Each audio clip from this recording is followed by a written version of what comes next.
بھائی میرا ایک سوال ہے، آپ اپنے بچے کو اتنا کیوں چومتے ہیں؟ مجھے پتا تھا آپ مجھ سے یہ سوال ضرور کریں گے کہ میں اپنے بچے کو کیوں چوم رہا ہوں۔ بچے کو چومنا ثواب ہے۔ وہ کیسے؟ ثواب کیسے ہے؟ کیسے ثواب ہے؟ اللہ کے نبی صلی اللہ علیہ وسلم مولا حسن مولا حسین رضی اللہ تعالیٰ عنہما کو چومتے تھے۔ ایک دفعہ کا واقعہ ہے، اللہ کے نبی صلی اللہ علیہ وسلم مولا حسن مولا حسین کو چوم رہے تھے۔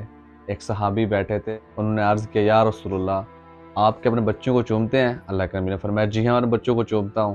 عرض کرنے لگے یا رسول اللہ ان لی عشرۃ من ولدی ما قبلت منہم احدا، اے اللہ کے نبی میرے تو 10 بچے ہیں، میں نے ان میں سے کسی کو آج تک نہیں چوما۔ اللہ کے نبی صلی اللہ علیہ وسلم فرمانے لگے من لا یرحم لا یرحم، جو کسی پر رحم نہیں کرتا شفقت نہیں کرتا اللہ بھی اس پر رحم نہیں کرتا شفقت نہیں کرتا۔ ایک یہ اس کا ترجمہ ہے۔ دوسرا ترجمہ یہ بنتا ہے کہ جو آج جب بچے اس کے چھوٹے ہوتے ہیں، جو اپنے بچوں پر شفقت نہیں کرتا، ان سے پیار نہیں کرتا، محبت والا معاملہ نہیں کرتا، جب یہ بچے بڑے ہو جاتے ہیں تو یہ بچے اپنے بوڑھے باپ پر بھی شفقت والا معاملہ نہیں کریں گے، رحم والا معاملہ کیوں نہیں کریں گے؟ کیونکہ یہ بچے ہیں، ان کا دل اپنے محبت سے بھر دو گے، جب یہ بڑے ہو جائیں گے تو آپ کو محبت واپس کر کے دیں گے۔ اگر آپ ان سے محبت نہیں کرو گے تو یہ بھی تم سے محبت نہیں کریں گے۔ ہم اللہ کے نبی صلی اللہ علیہ وسلم کی زندگی دیکھیں، اللہ کے نبی صلی اللہ علیہ وسلم سے ایک بار سوال کیا گیا کہ یا رسول اللہ آپ کو کون زیادہ پیارا ہے؟ تو اللہ کے نبی فرمانے لگے مجھے حسن حسین سے بہت پیار ہے۔ صحابی کہتے ہیں کہ اللہ کے نبی صلی اللہ علیہ وسلم امام حسن امام حسین کو اٹھا کر چومتے تھے، ان کو اپنے سینے سے لگاتے تھے، ان کو سونگتے تھے، ان کو خوشبو سونگتے تھے، کیونکہ وہ جنت کے نوجوانوں کے سردار تھے۔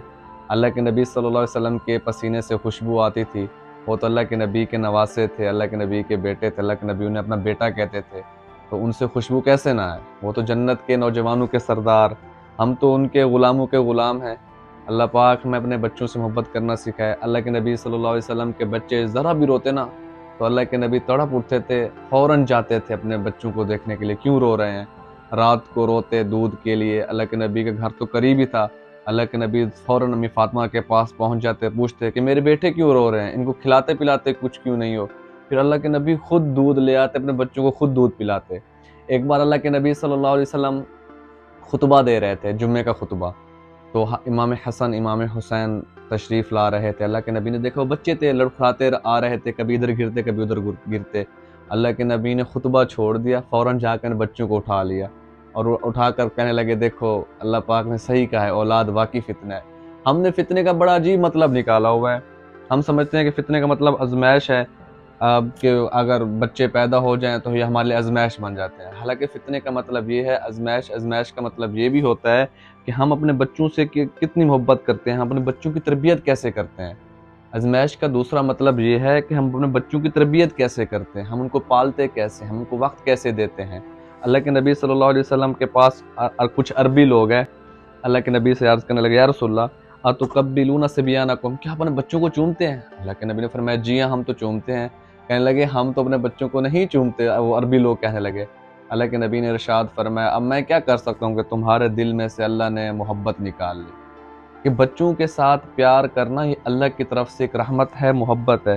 تو میرے عزیزو اپنے بچوں سے پیار کرو، ان سے لاڈ کرو، ان کو اپنا محسن بناؤ، ان پہ انویسٹ کرو، ان کے جتنی محبت کرو گے یہ تو محبت تمہیں کل واپس کر کے دیں گے۔ اگر تم محبت نہیں کرو گے کل تب جب تم بوڑھے ہو جاؤ گے تو یہ بھی تم سے محبت نہیں کریں گے۔ تو ان سے پیار کرو، انہیں اپنا یار بناؤ، ان پہ انویسٹ کرو۔